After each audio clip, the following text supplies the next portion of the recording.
Kisah orang Samaria yang murah hati diambil dari Injil Lukas bab 10 ayat 25 sampai 37. Pada suatu kali berdirilah seorang ahli Taurat untuk mencoba Yesus. Katanya, "Guru, apa yang harus kuperbuat untuk memperoleh hidup yang kekal?" Jawab Yesus kepadanya,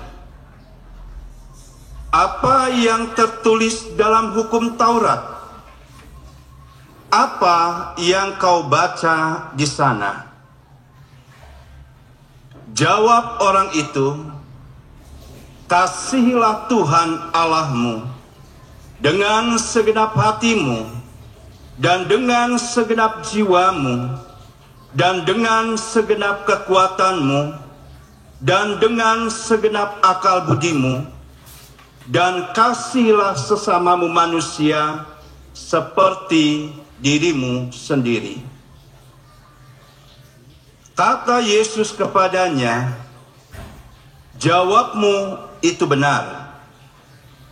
Perbuatlah demikian, maka engkau akan hidup." Tetapi untuk membenarkan dirinya, orang itu berkata kepada Yesus, "Dan siapakah sesamaku manusia?" Jawab Yesus, "Adalah seorang yang turun dari Yerusalem ke Yeriko.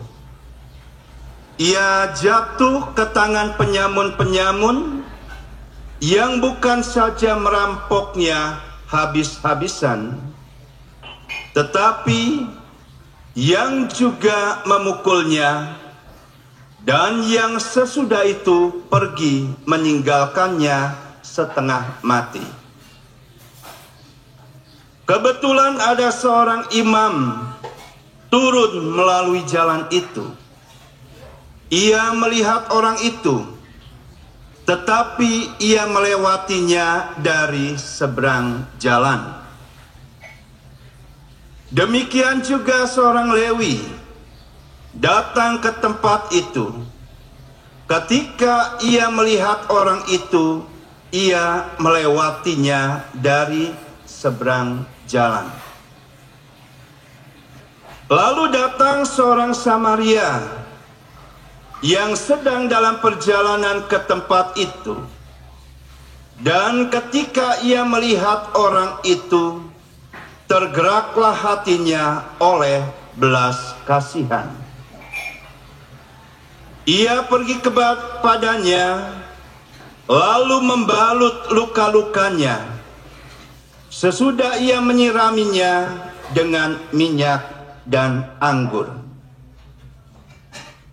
Kemudian ia menaikkan orang itu ke atas keledai tunggangannya sendiri, lalu membawanya ke tempat penginapan dan merawatnya.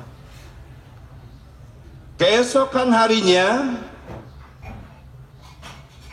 ia menyerahkan 2 dinar kepada pemilik penginapan itu.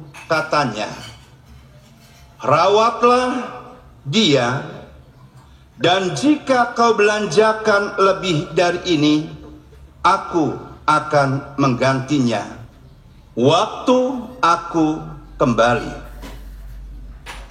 Siapakah di antara ketiga orang ini menurut pendapatmu adalah sesama manusia dari orang yang jatuh ke tangan penyamun itu? Jawab orang itu, "Orang yang telah menunjukkan belas kasihan kepadanya." Kata Yesus kepadanya, "Pergilah dan perbuatlah demikian."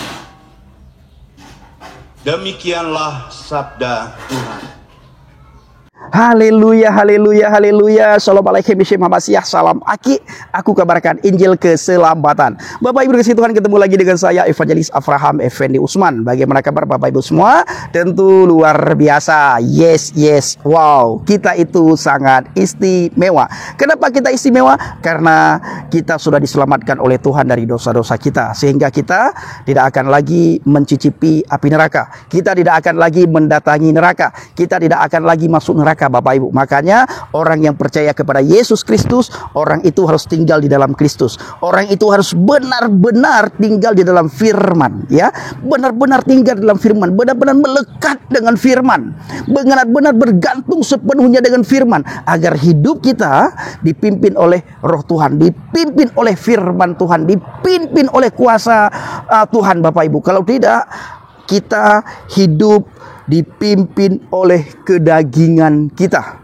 Saudaraku yang dikasihi Tuhan, tadi cuplikan video di awal adalah bagaimana pembacaan firman Tuhan di Masjid Istiqlal. Ini luar biasa, saudara, ya.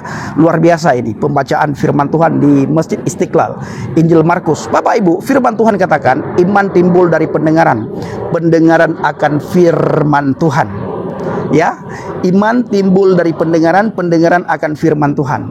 Pertanyaan saya, apakah saudara selama ini memperdengarkan iman saudara? Apakah saudara selama ini memperdengarkan suara iman saudara? Apakah saudara selama ini memperdengarkan keyakinan saudara? Apakah saudara selama ini memperdengarkan firman Tuhan atau tidak? Atau saudara selama ini sembunyi di balik kebenaran, sembunyi di balik iman, sembunyi di balik firman Tuhan dengan alasan kita harus toleransi. Bapak Ibu, toleransi, tetapi iman itu harus ditunjukkan. Ya, iman itu harus kita perdengarkan. Iman itu harus kita perdengarkan. Kalau kita tidak memperdengarkan iman kita, maka orang dunia akan memperdengarkan iman mereka.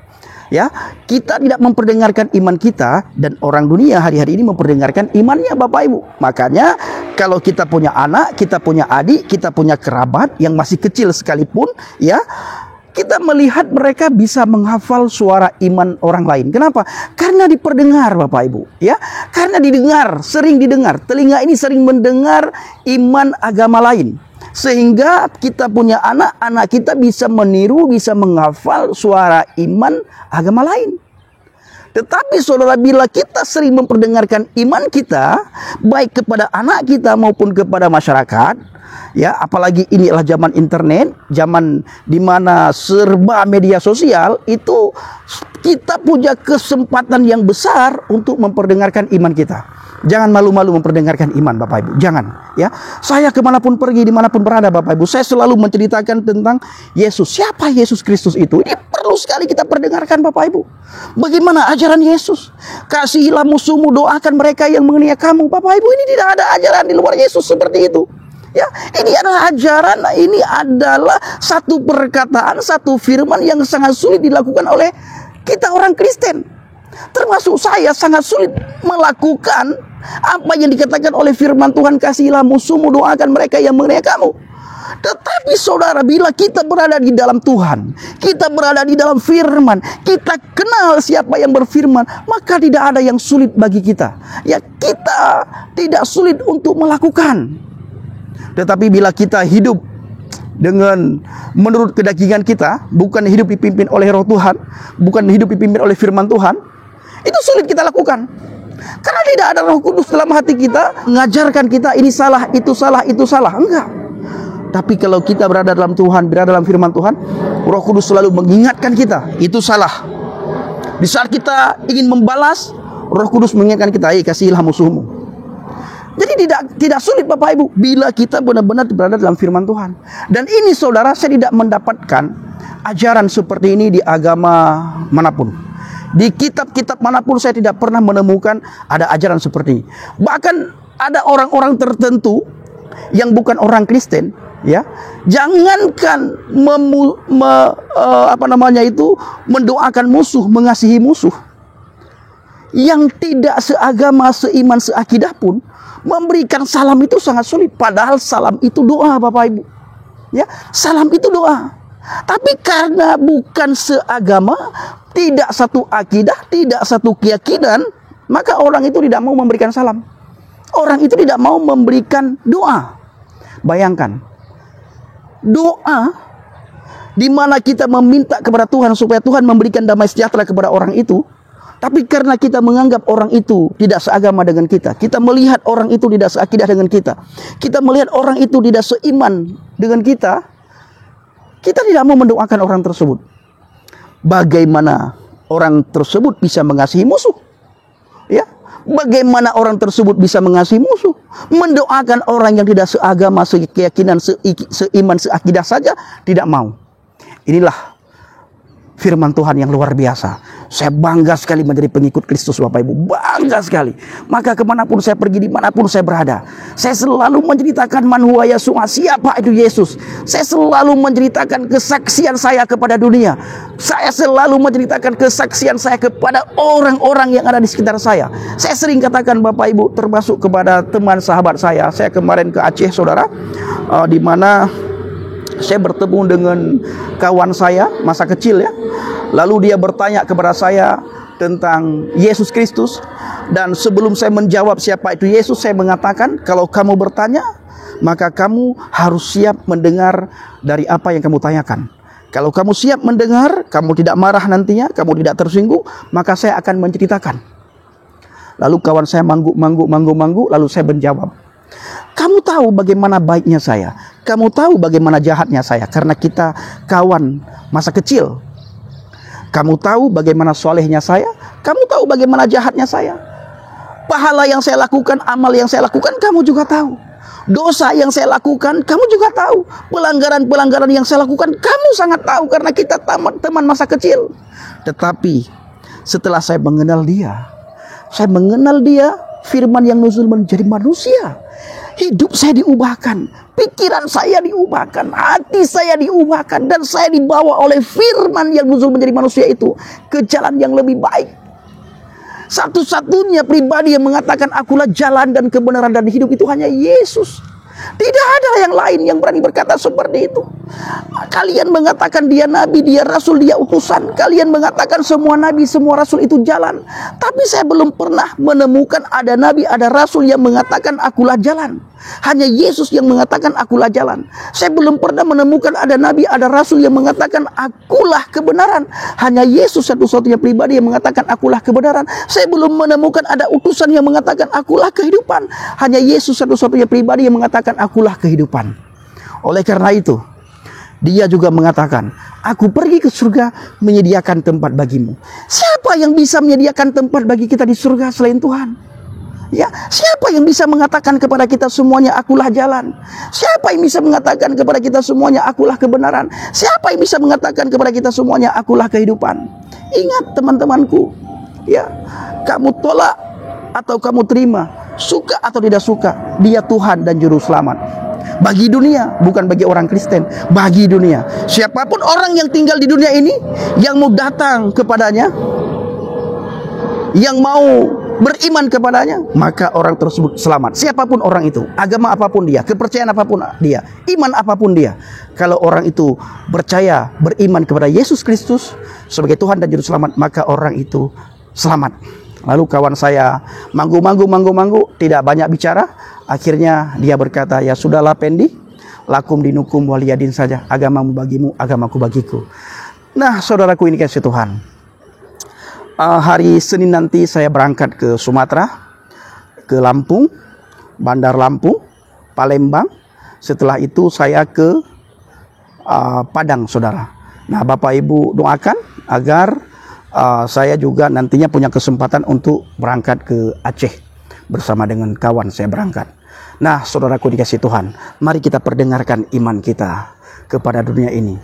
Ya, kalau kita tidak memperdengarkan, bagaimana cara mereka mendengar? Nah, maka inilah tugas kita semuanya, orang-orang yang percaya kepada Yesus Kristus. Orang-orang yang percaya kepada Yesus, semua orang Kristen wajib memperdengarkan imannya. Semua orang Kristen wajib menginjili, semua orang Kristen wajib bersaksi. kita inilah suratan yang terbuka yang bisa dibaca oleh semua orang. Terima kasih. Assalamualaikum warahmatullahi wabarakatuh. Salam Aki. Aku kabarkan Injil keselamatan. Bapak Yahweh Bishim Adonai Yesus Hamasiah. Waruah Kodes memberkati kita semua. Haleluya. Amin. Salam Murtadin. Terima kasih.